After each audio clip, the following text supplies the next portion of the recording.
makes me proud that whenever I go home, I can go and have some of my mom's warm homemade food. And it makes me proud that when I compare traditional American dumplings to my mom's jiaozi, I think that they're less authentic. Ever since elementary school, when there's an international day or a cultural fest coming up, I'm always pumped about sharing my culture and getting to wear these nice Cambodian outfits that I usually wouldn't really get to wear. So the values that my parents taught me, I know that they've been using those ever since their parents taught them that, and like all through their lives as they came here to make a new living in this country. And just knowing that the things that I've learned as I grew up have been passed on from generations of my family makes me really proud to be able to represent these views to the rest of the country. Korean culture is pretty big now. Korean barbecue and K-pop are popping up everywhere. So it just makes me proud to see, my culture and heritage being represented like that nowadays. It makes me proud that when people ask me my last name, I have to spell it out each time. It just makes me proud that I can understand Asian culture in a way that not everyone can.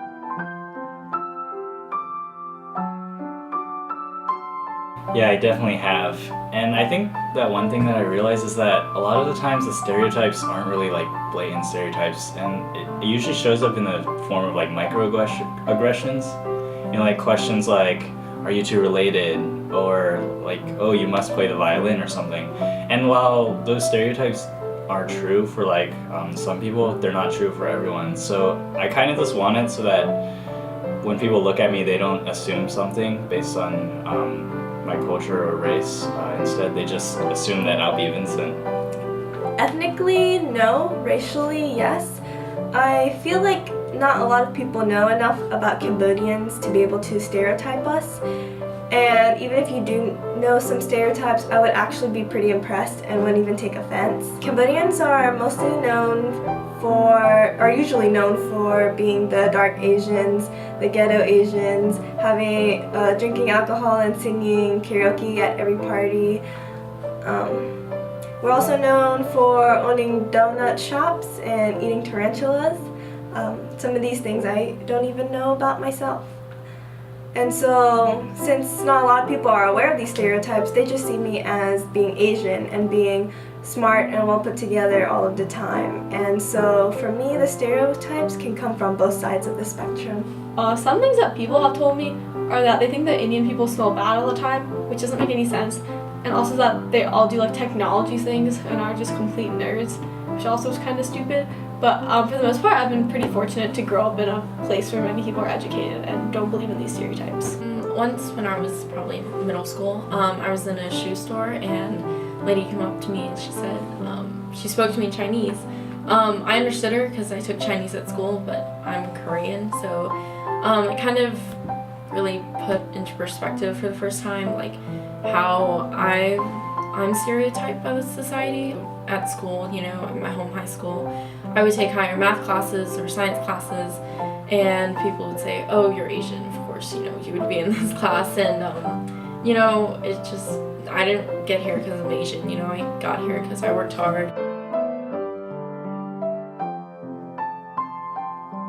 I think the one thing that my parents really helped me do was not just like understand like what it is, but like how it works and why we do things. It's like whenever I have a question, I always make sure I go to them and ask them what it is, and then my next question is always why do you do that? And it's because there's always like long-standing traditions behind it, and so they've definitely helped me a ton, just like understanding myself and where I came from. And even though there's like a cultural divide because I was born in the United States, they're definitely so understanding about that.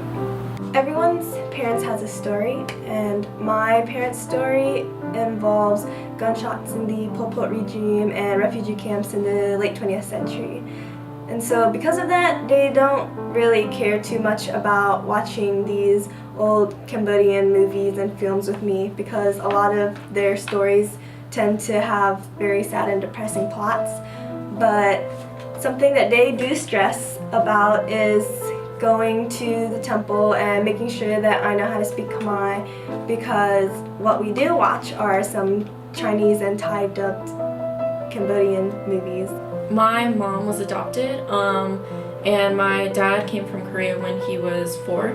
So neither of them really grew up in like a really traditional Korean household. So growing up, I was exposed to both Korean culture and American culture, and thankfully my parents never really forced me one way or another.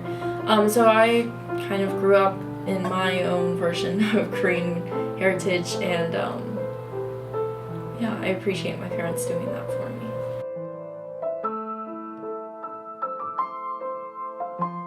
So like a lot of other people, when I was younger, I used to go to like, Chinese after school and Chinese school on Saturdays, right?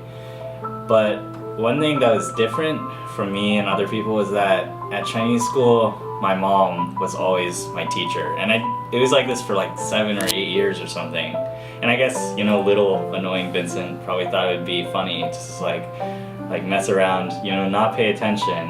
And like as a result, he didn't really learn like that much Chinese. And so I guess if there's one thing that I could tell little Vincent, it would just be pay attention now and learn Chinese, because in the future you'll definitely regret it not being able to speak Chinese as well as you'd like.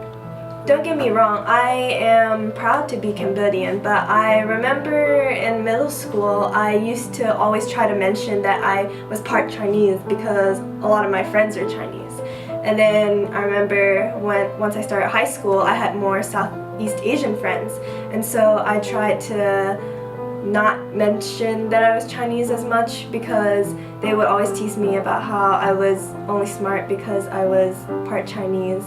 And so something that I wish I could tell myself about my own heritage and my own culture is that just to be proud of who you are and be what you want to be, instead of trying to be like the ethnicity of the friends around me. One thing that I tell my younger self is to not be ashamed of like your culture and the language that you speak, because when I was really young, I knew how to speak my own native language, Konkani, fluently, but then as I got into elementary school, I noticed that all of my friends spoke English at home, like normal Americans, and so I got really ashamed of my language and stopped speaking it to my parents, and now I don't know it. But I'd also tell my younger self, my slightly older than that younger self, to not be ashamed of yourself and let people tell you that you're not as Indian as them because you don't know your language. But growing up, there weren't a lot of Asians in my school, so during elementary school, if I would bring like kimbap or kimchi fried rice to school for lunch, everybody would go, ew, like what is that? And instead I would ask for like a sandwich the next day for lunch, or a Lunchable. But right now, like I realize, it's a privilege to like eat that kind of stuff for lunch. And I was just telling my younger self, be proud, don't be ashamed.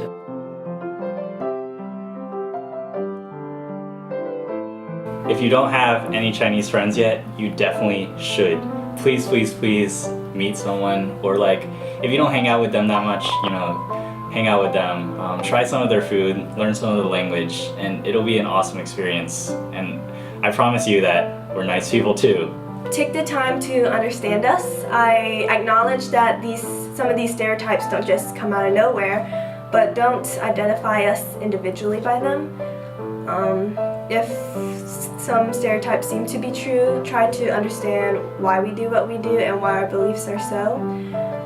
Because it's just as important to understand other cultures as it is to understand your own. Nobody has the right to judge me based on how I look like or where my parents came from.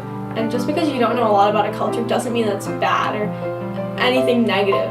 So just try to explore other cultures and be open to them. Ask questions are appreciated, and don't assume stuff. Just go out and meet your Chinese friends, because we have cookies.